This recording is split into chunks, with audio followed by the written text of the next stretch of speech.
ECSI fans, you want to revolutionize your sports investing habits? Allow me to tell you about WagerWire. WagerWire is an app that helps you become a superior bettor by allowing you to sync all your sports books and track all your bets in one place. See your current action, your betting history, and stats. You could also sign up for sports books and collect bonus offers. Follow them at WagerWire on X, as it's the best account on the platform. Head to App Store or Play Store now and search WagerWire and download the app.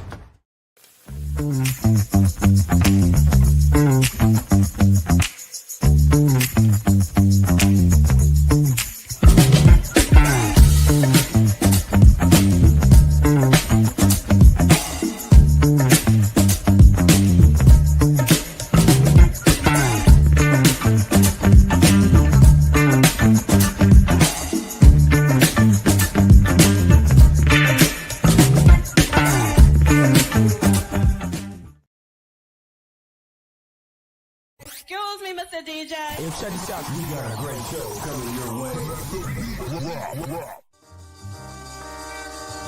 From the ECSI Sports Studios, the #1 sports information program in America, the Breakfast Bankroll, with your host, the sports broker, Jeff Dawson.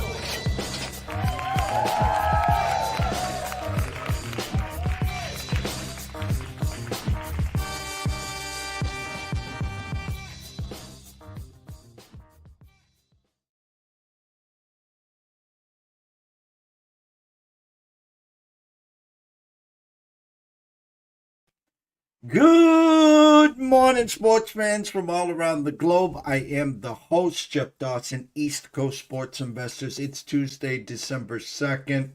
Happy third birthday to Fenway today. I think we got a full moon or something going on. Big storm coming back east. Looks like just rain on the Cape, snow over the bridge. Further up, more accumulation, winds, yada, yada, yada. Website's not working, internet in and out. I don't know. I reached out to Scotty. That's why we're late today. We're gonna try to muscle this through and then hopefully maybe squeeze Andrew in at 10:30. I'll have to check with that. Anyways, today's headlines: PATS continue to roll with giant win heading to the bye. I'll talk to Scotty briefly about that game and landscape, of course, of the NFL, and then we'll talk some college. I went to Game on Paper, Scotty, and it was just spinning. So again, I don't know if it was me or it was the website. I know there was issues last week. But anyways, first and foremost, shout out to our proud sponsors and partnerships. It's WagerWire. Head on over to Google Play, download the app. It is free. Travis, Zach, Guy, myself, Amber Hawley, Carol Bucks, Matthew Chappelle, Allen. The list is endless, guys. It really is. Come join the community today. Enjoy the rest of December. And then head on over to X at WagerWire. Follow them as well. Not just sports, pop culture, entertainment, big tickets, you name it, they got it. I promise you, I've been with them now for a couple of years. The best in the business. I couldn't be happier, and I hope they feel the same way as well. LandofSteaksAndSeafood.com. Terry Smith does wonders. I know you've heard of Omaha Butcher Block. This guy, product is elite. When I use the word, it is elite, and the customer service even better than the other two. Head on over to AtlantaSteaksAndSeafood.com. Enjoy what I enjoy on a daily basis. So without further ado, let's bring in Scotty. What's up, Scott? Hey, man. Yeah, it's a short week, it seems like, right? I mean, there's not a lot going on. There's not a lot of football. I mean, there's obviously NFL, and you can always talk NFL to your face is blue. But I think I think New England played pretty well last night. I do have a concern in watching them play.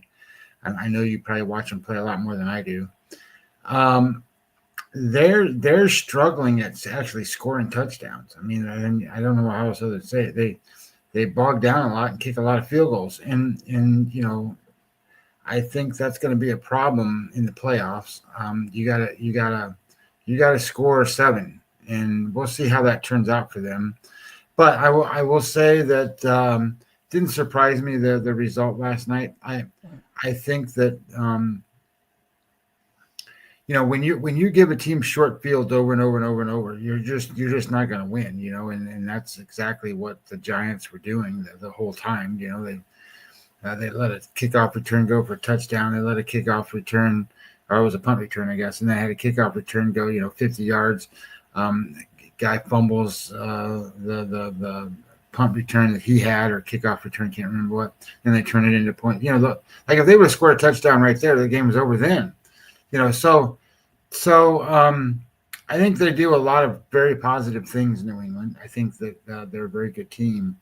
But I do have a concern that they need to score touchdowns and not get bogged down in field goals. And their kicker missed one, but whatever. I mean, he's out there kicking like 5 or 6 of them last night. So, if you're gonna miss one out of that many, whatever, it's all good. I knew the last piece of our card that we had to send in on Wednesday was the Giants plus 7.5 on the Westgate Superbook card. I knew we were dead before the kickoff, meaning there was not a person on the world on social media that could find a reason to take Washington on Sunday night plus the 6, plus the 6.5. Yet that one lands with 27-26 Denver in overtime. The whole world was finding ways to take the Giants. They were the huge public trendy dog of the day. You know what I was most impressed with?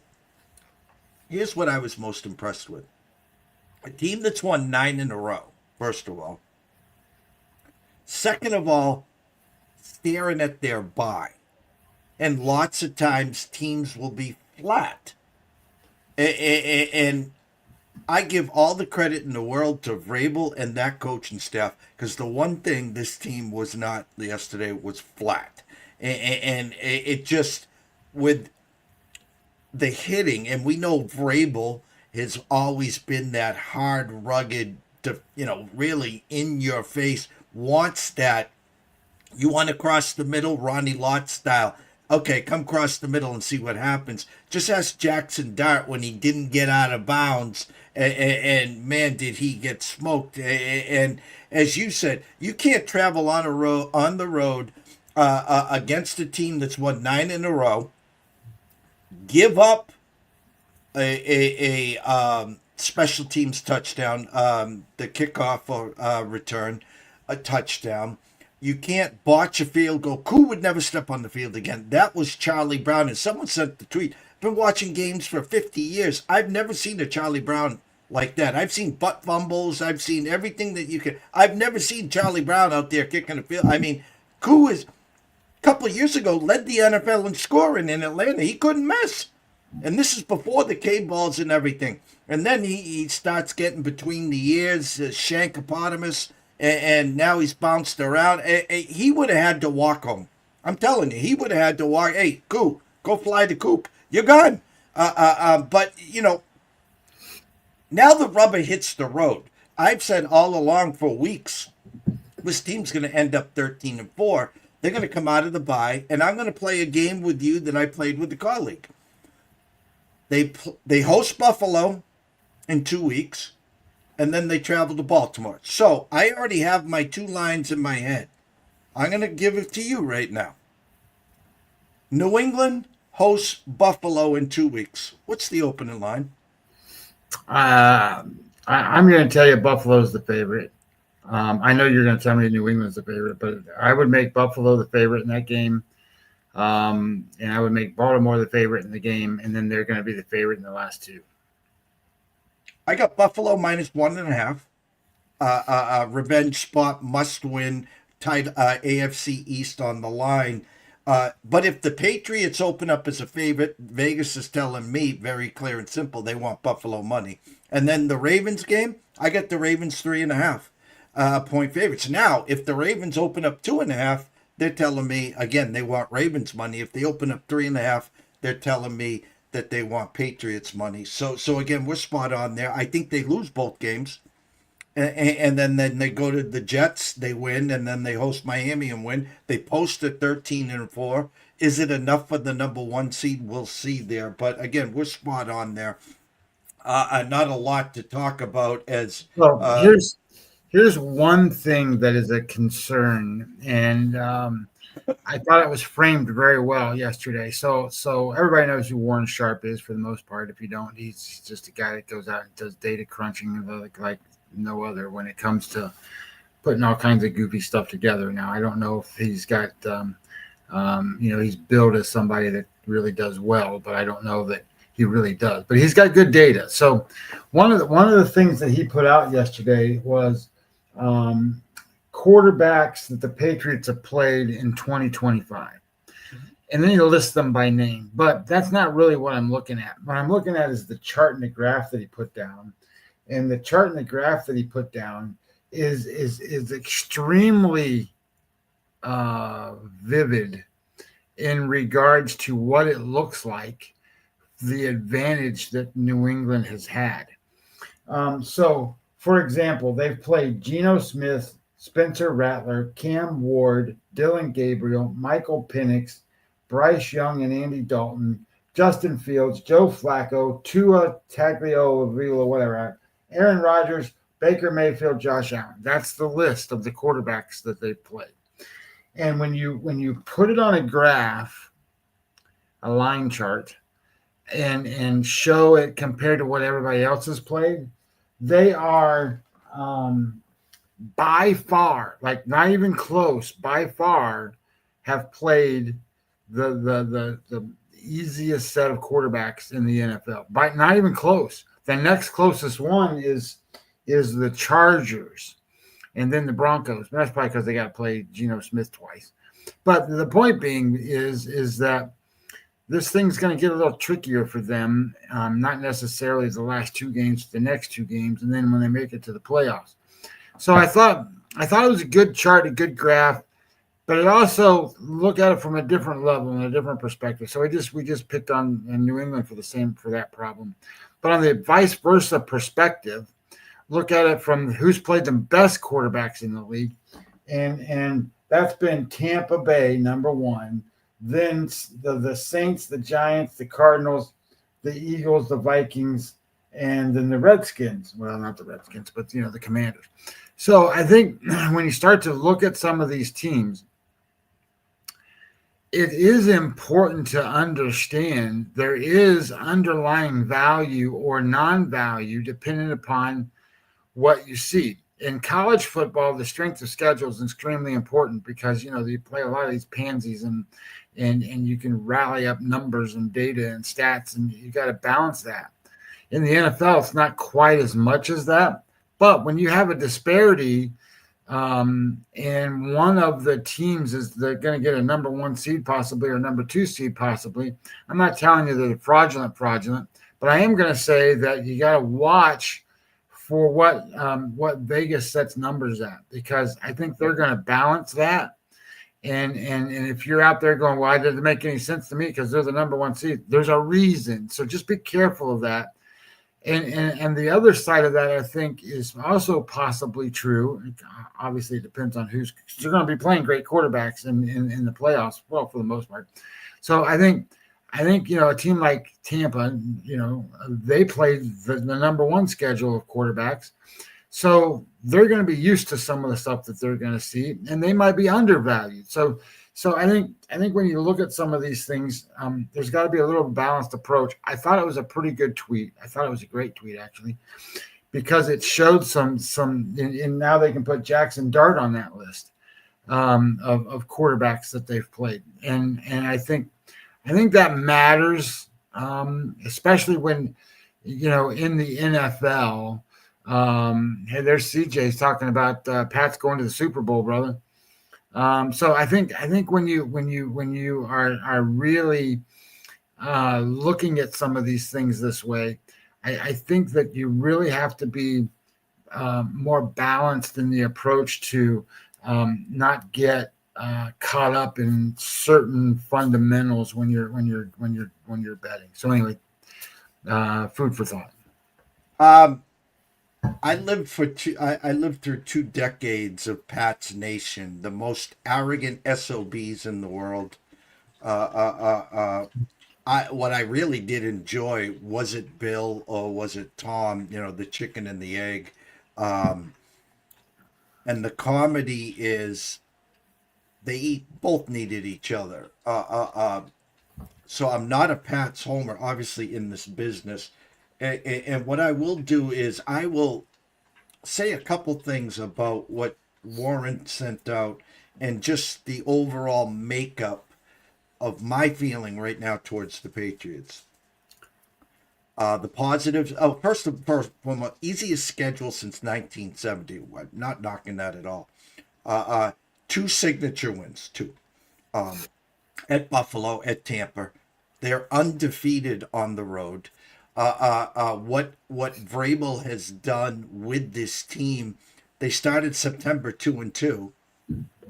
They got fortunate when A-Chain stepped out of bounds, and they also should have beat Pittsburgh. I think they had 5 turnovers there, so they wash each other out. But what Vrabel has done since September is instilled confidence in a team, and we know that's a big thing in the NFL. So that, hence the winning streak that they're on right now. Now, if you look at the Bears, they're the number 1 seed, but I think you only get like plus 270 for them not to make the playoffs. You look at the Patriots, and you say they face 2 real quarterbacks, Mayfield and Josh Allen. And the next 2 weeks after the bye, they're going to face Josh Allen again and Lamar Jackson. So my point here is, I don't expect, hey, you win the division, great. If Buffalo passes you, fine. If you get the 1 seed, great. If you end up with the 4th seed, that's all well and good. My point is, this is a year of rebuild, and what he has done in such a short time is amazing. Now you're going to get Pats Nation here thinking that, again, this is, 2003, where they're going to come in and, shock the world. I'll just tell everyone, if Denver gets the number 1 seed, guys, and I don't think they're playing great. I think Bo Nix has taken a step back. But ask Pats Nation, hey, CJ, in the history of New England, how many wins in the playoffs do the Patriots have in Denver? If you want to Google it, you can. But the answer is 0. 0. And Tom Brady 0-3 in the Peyton Manning era. Or 0-2, and then they lost prior to that as well. So my point is, the Pats, what they've done is amazing. They can get all the Vrabel, the coaching staff. They're building something for the next handful of years. They got the quarterback. They got the coach. Now, does Josh McDaniels fly the coop again and be the stupidest move in this world? But my point is, they have rebuilt something real quick. Now they're back. And everyone is saying, why in holy hell would you allow the Patriots to get Vrabel? Because Vrabel was the start of the rebuild. And I'll say this right now. We wanted to anoint the Rams as the team to beat. I know the answer today. I talked about it last week. I'll ask you this right now. Right now, today, who's the best team in football? Well, if I had to put my money on it, I'm going to go, with the Rams. That's what I'm going to do. I think that there's obviously possibilities of a lot of things, but I think they're the most complete team. I think that they fit every bill that's going imaginable. And to be honest, the teams that they might have to face, I think they can beat those teams. So I'm going Rams. You know who I'm going? And you're going to laugh. And because of the quarterback, but the most complete team, and the Rams just, listen, and the funny thing, and I'm not comparing the Patriots to the Rams. I'm not drinking the Kool-Aid like CJ is, okay? Whole different team, different head coach, different everything. And look, Rams just lost to the Panthers. CJ, breathe, okay? If you win a playoff game, God bless you. Okay, so pump the brakes here, brother. The most complete team on both sides of football is the Seattle Seahawks, and that was a team that traveled to L.A., had what 4 or 5 turnovers, and lined up for a field goal to win that game. Now, again, you got the Darnold factor. We've seen him in big spots. Okay, I think the Rams, everyone will say the Rams are the best team. But I'm just saying right now, in a rematch on a neutral field or a rematch in Seattle, I think Seattle would be favored, obviously, and in Seattle against the Rams. That's coming. That team's coming. Exactly. So it'll be interesting to see. Hey, Rams come in and say, "Hey, no way, Jose. I get it. Rams get the number 1 seed. They'll be tough. I don't think we have to worry about Philly getting the number 1 seed. But that dark horse and that wild card in the whole NFC, in my eyes, is the Seattle Seahawks. Sure. I mean, I like their coach. I like the wide receiver in whatever his name is, the guy that's doing great out there, Ohio State kid. I like that. Jigba. Yeah, and Jigba, Ibuka, Jigba, whatever these guys' names are. So I like that kid. I think their defense is playing pretty well. I think that the holdup for me to buy in on the Seahawks is the holdup is the quarterback. The quarterback doesn't play well in big games, doesn't win the games that he needs to win to put his team, in spots like, when he was with Minnesota, they needed to do certain things to put that team in a position, and it just didn't happen. So, it is what it is. I think all of those things are, it is what it is at this point, right? So we'll see how it plays out. I think what's good is that I think both teams are going to make the playoffs. So they're going to both be in. They'll get their chance, and we'll see what happens when they get their chance. So I like it. Like some of the stuff, and we went through the exercise yesterday, and I know how everybody feels about the Bears, and I know how everybody feels about certain teams. But there's a possibility the Bears don't even make the playoffs. Mm-hmm. Okay, I mean there's a possibility, and I know that people down the road are looking at it going, "How they're not going to make the playoffs right now? They're the number 1 team in the NFC, right, or whatever it is." Look, it's going to be them or the Packers, or the Lions or somebody like that, and those teams have been there, done that, and you've got a lot of stuff on the line coming up in these games coming up, so. I think some of that's an interesting thing. There was a comment made, CJ rolling off here, but making a comment about, like, say, Tampa not even going to win their division. Look, Tampa's not going to lose another game the rest of the season. If you don't look at their schedule, they're not going to lose. They play the Saints twice. They play, I don't know, some of these yahoos that they play, and they're going to beat these teams. They're getting healthy, and they're getting their players back. They're going to win these games, and they're going to win the division going away. So I think as we kind of look through some of these things and kind of start looking at where things go, the team that's out is the Chiefs. I think the Chiefs could be out. I put them on the sheet when I was doing it yesterday. They're going to win the rest of their games. Well, they might not. But I think they will, and if they win them all, then they're going to make it in.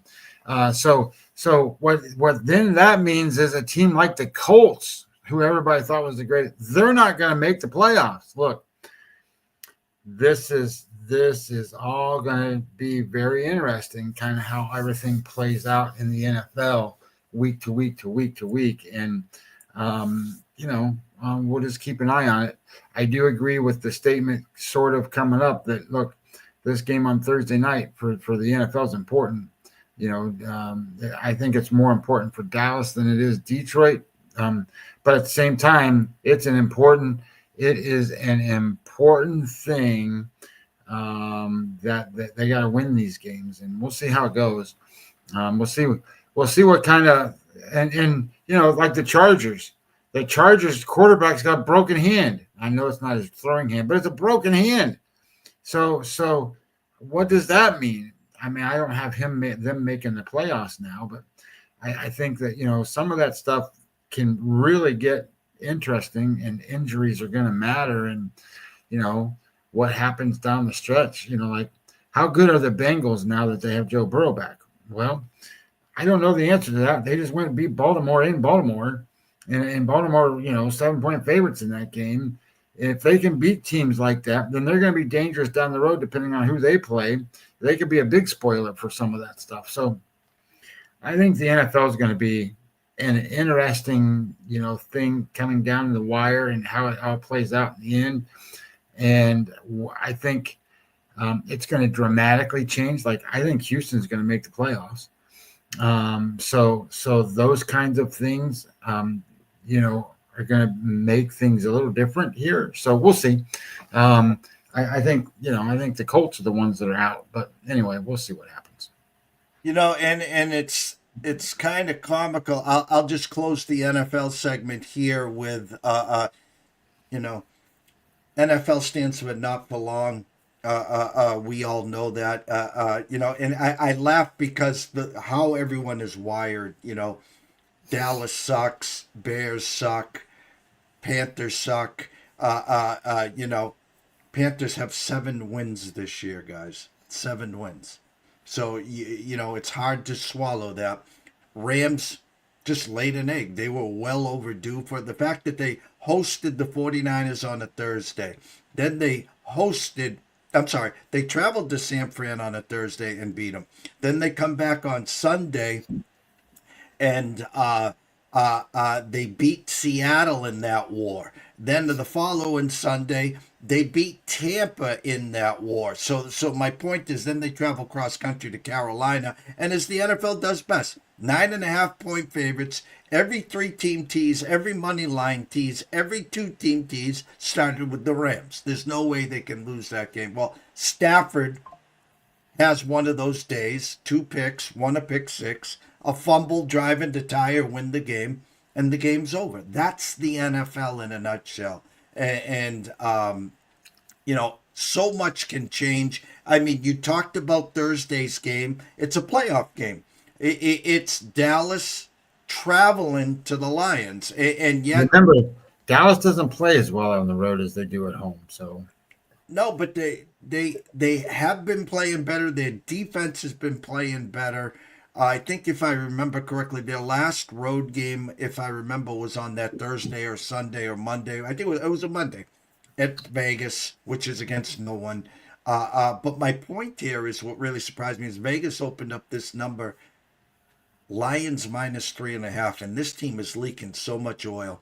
And they have no St. Brown now. Here comes this fired up Dallas team who now, because of the tie, is in that playoff run and potentially still could steal the NFC East. And then you talked about the Chiefs. You talked about the Texans. Well, guess what, guys? The Chiefs host the Texans this week. And opening line was Kansas City -5.5. It's now bet down to 3. But Vegas isn't stupid. We had Houston winning in the Colts.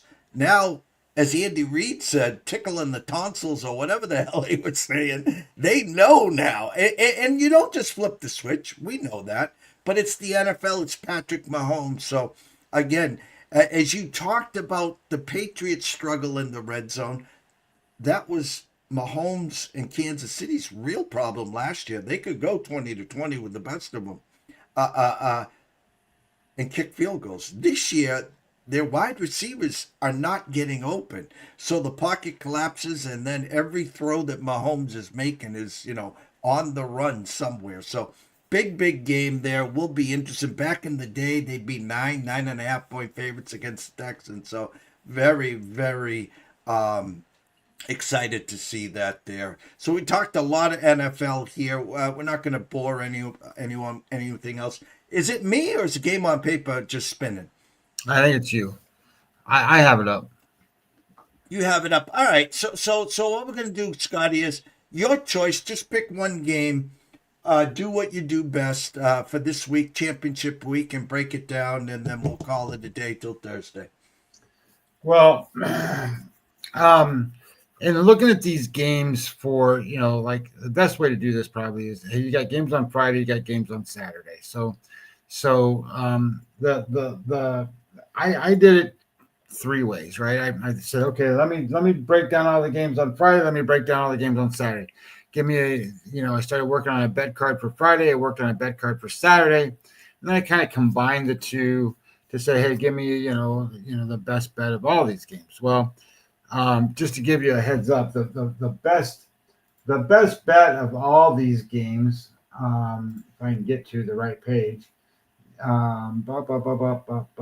the best bet of all these games that came out was Indiana, Ohio State under 48.5. That's what kind of came out of the AI model that I used. I'm not gonna. I think we break that game down. Maybe more on a Thursday or whatever. So in terms of the best bet for like tomorrow or Friday, one of the games is, I think, out of play right now. The original game was James Madison minus 20 or whatever it was. It's up to 20.5 or 21. Now it's up to 23.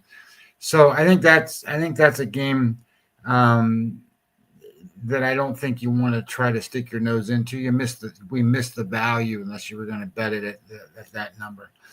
And then so we're talking about, if you look at Kennesaw State and Jacksonville State, they play on Friday, and this is a rematch game. They've already played. So Kennesaw State and Jacksonville State has already played. And what's interesting to note here, let me go back to that game. Oops, on the wrong card thing. Go back up here to Kennesaw State because they're the first game, I think. So Kennesaw State got beat by Jacksonville State. Hey, look, you got it up. Well, I got two monitors and the laptop and the engine, and they fight each other because one is it's not a Mac, it's a Microsoft, so they want me to use Bing, and my monitors I use Google or whatever, Google Chrome. So they fight each other. So one's got internet and one doesn't. So I had to switch, but we're up. So in the earlier game, the final score was Jacksonville State 35-26. However, Kennesaw State had 620 yards of offense in that game. Jacksonville State had 451, and Kennesaw State was -4 in turnovers. So if you really look at the game and break it down, Kennesaw State outplayed them. They should have won the game, but -4 in turnovers, you're not going to win many games like that. So that put a notion in my head that said, hey, I think Kennesaw State's probably a little bit better team than Jacksonville State. And this line opened Jacksonville State -1.5. Well, it's not that anymore. Kennesaw State's now the favorite, which I agree with 100%. So now we sit there and go, okay, well, Kennesaw State's in a spot where they're the favorite, and we miss line value on that game if we were going to bet it. So why am I talking about this game? Well, when you look at the score and the total number of yards in the first game, it was 35-26. So what's that? 61 points or something like that. The total in this game right now is, what is that? It's a big number. It's 59.5, 60 right now. There's some weather going to be involved in this game. The actual weather report for this game shows 65% chance of rain and 40-degree weather. So there's going to be a lot of rain.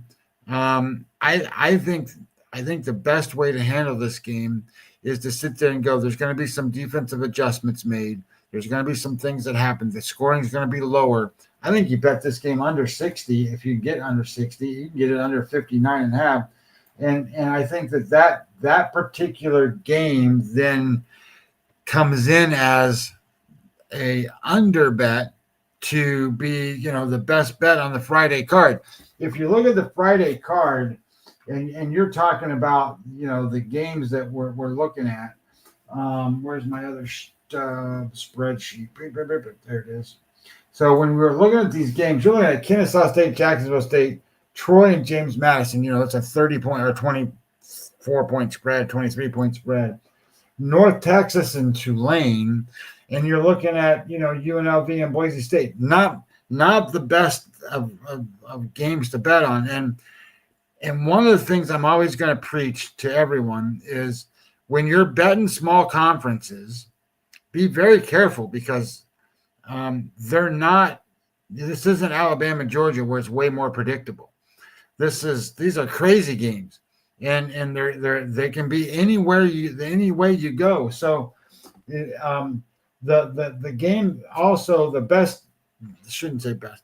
The biggest game in terms of player talent is Boise State and UNLV. Now, how this got to be these two games, I don't know.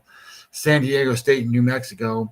San Diego State particularly are probably better than both of those two teams. San Diego State beat Boise State. Well, these two teams played earlier too, and Boise State won that game 56-31. I mean, just destroyed UNLV. Now Boise State's got a quarterback problem. I forget what his name is, Culfer or something like that. That's the kid playing now. Madsen is coming back. Madsen may or may not be available. If Madsen's available, then they get their quarterback back. So I think that game is also one of those where I don't think that the line's 3.5. Remember, Boise State's defense is halfway decent. UNLV's defense is terrible.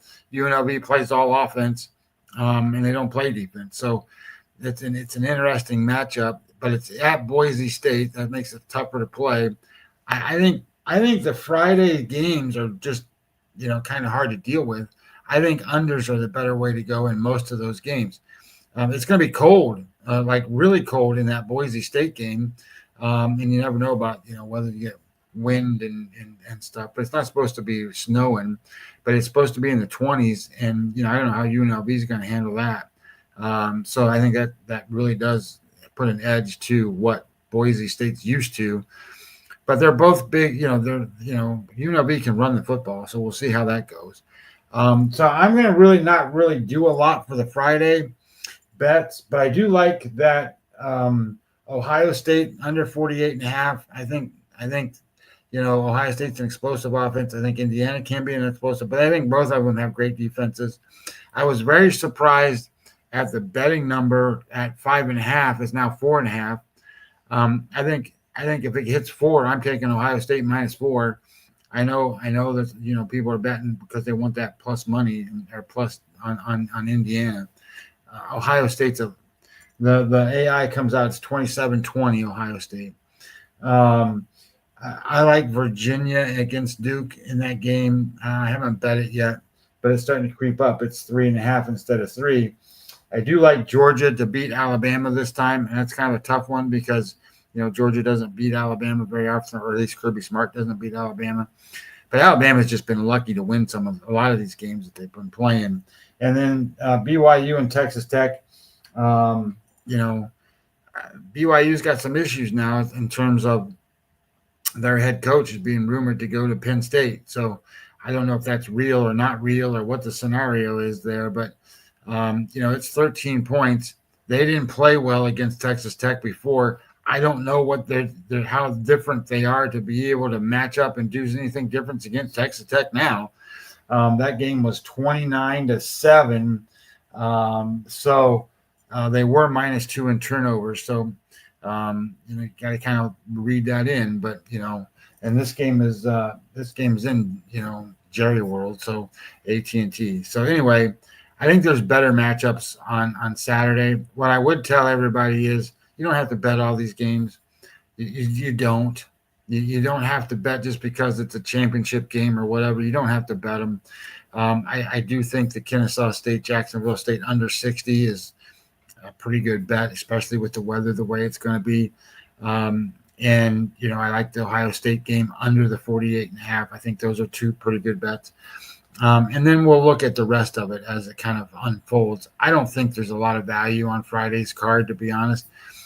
So I think there is on Saturday. I talked about Virginia against Duke and, those kind of spots. They're more predictable, more things you can do. Duke's barely holding on. I think Alabama's barely holding on. I think Georgia's going to be a good play. Got to watch that number. That number's up to 2.5. If it, you lose value if it hits 3. Myself and Scotty will be back on Thursday. We'll break down the Detroit-Dallas game, maybe some in-pocket plays. As Scotty says, it's championship week. Just because they're on TV doesn't mean we need to wager or invest in them. Big day on Saturday. Really intrigued. Ohio State, Indiana. It's an exhibition game. Winner gets to hold the Big Ten trophy. Loser drops down. I mean, if Indiana shocks the world, they get the number 1 seed. Unless there's a absolute, actually no, Ohio State's 1. So if they lose, they drop to 2 or 3, depending upon what rest happens there. If Indiana gets blown out, they drop from 2 to 3 or maybe 4. I still think they'll end up with the bye, the first round bye there. The real intriguing one, obviously in my eyes, is Alabama and Georgia, because that opened at a pick'em at Circa. And to me, Jeffrey Benson in the world was looking for Georgia money, and they got it. It's up to 2.5. If Alabama loses, they will have 3 losses now. And the funny thing is, a team should not be penalized for playing in their championship game. So what will the committee do there? And lastly, about the committee, the chicken and the egg, the Texases, the BYUs. Obviously, if BYU wins, they're in, and Texas Tech is still in. So there could be some turmoil there. The winner of the ACC game obviously is in. But where I was going with this is, if the committee doesn't want the drama before, during, or after these games, they put both Miami and Notre Dame in, and they screw the world with the rest of them. In other words, yes, we know Miami beat Notre Dame. I would shocked if somehow, some way Notre Dame didn't get in. They're in my eyes. Now the problem is, how do you get Miami in there if Notre Dame's in? So again, it's a popsicle headache, guys. Let the games play out. Let the committee come on the following Tuesday or Monday, whenever they decide to come on, and say, here's the top 12, here's the brackets, let's have some fun.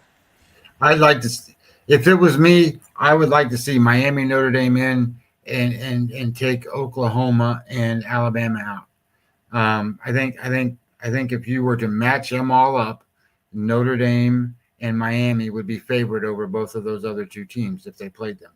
And I think those other 2 teams, especially Oklahoma on offense, they don't deserve to be there. And I think that, I shouldn't say it that way, they beat some good teams, so it shouldn't be that way. But Alabama on the other side has just been lucky as hell. And that's all part of it. You can be lucky and get in. But that if you really want to go and tell you we want the 12 best teams, well, the 12 best teams include Notre Dame and Miami, and don't include Oklahoma and Alabama. So that would be my thought, and how I would like to see it happen. Of course, you're going to have, the ACC people, they're going to have one of their teams in, and they might not be in the top 12 either, and probably aren't. And I don't know, Tulane or North Texas, if that's who they're going to put in. They're going to be 20-point underdogs to whoever they play. James Madison's probably better than both of those 2 teams. If you put James Madison on against either one of those 2 teams, James Madison's probably the favorite. So I think I don't know what I know what the purpose of this is to put the 12 best teams or whatever out there, but do they really put the 12 best teams out there?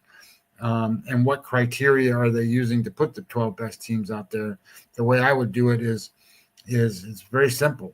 Um, give me the 12 teams that would be favored over the other teams that didn't make it. You know what I mean? Like, give me the 12 teams that are the favorites. They're going to be, those are your best 12 teams. Because on the line's telling you they're the better team. So anyway, point being is I think I don't know that's certainly I don't think that's going to happen. I think Oklahoma's in. I don't think they're going anywhere, and I think that means that one of them other teams isn't going to make it in. I can tell you, Brad Powers. Not that Brad Powers has been way wrong on almost everything this year. Brad Powers made bets that Notre Dame is not going to be in the playoffs. He's betting no on the Notre Dame because he thinks that they're not going to get in. He thinks that what's going to happen is it's going to come down to, well, we got to put either Miami or Notre Dame in, and the head-to-head where Miami beat Notre Dame is going to come into play, and Miami gets in and Notre Dame doesn't. That's his thought. So he's out there making all these bets on Notre Dame not to make the playoffs. Whatever, man. That's what it is. I know last year doesn't matter, but Notre Dame was in the championship game as well, and we know how they travel. We know the name and the brand. The sad thing is, and I'll look at the committee from the division standpoint, whether it's the SEC, whether it's the Big Ten, whether it's the Big 12. As you said, by the way, James Madison should be in over Tulane and North Texas. But the comedy is, I don't think this is the year, and it's going to be real hard for them to put two ACC teams in there. We know Miami's the best team in the ACC. We know that. Unfortunately, a four-way tie. And now, can you imagine Duke sneaking in the back door against Virginia, even if Virginia gets in a good story early in the year? But my point is, again, if they had their way, hey, hold the trophy, you won the regular season, but we're putting Miami in over you guys, but it doesn't work that way. So anyways, me and Scotty will be back on Thursday, 9:15, 9 o'clock. We'll give or take. Same on Friday. I'm going to try to get Andrew McGinnis in here in 6 minutes. Shout out to CJ. Shout out to PB. Shout out to Mr. Lucky in Japan. Bonsai, or whatever we say over there. Dr. Lance and everyone else. So for myself, Jeff Dawson, the EC Sports Investor, the one and only Mr. Scotty Webb at Webby20 MLB. We wish everyone a blessed day. Enjoy yourself locally, guys. Over the bridge, little snow on the way. Over on the island of Cape Cod, rain, winds, whatever. So stay tuned. 5 minutes, Andrew McGinnis. We'll be right back.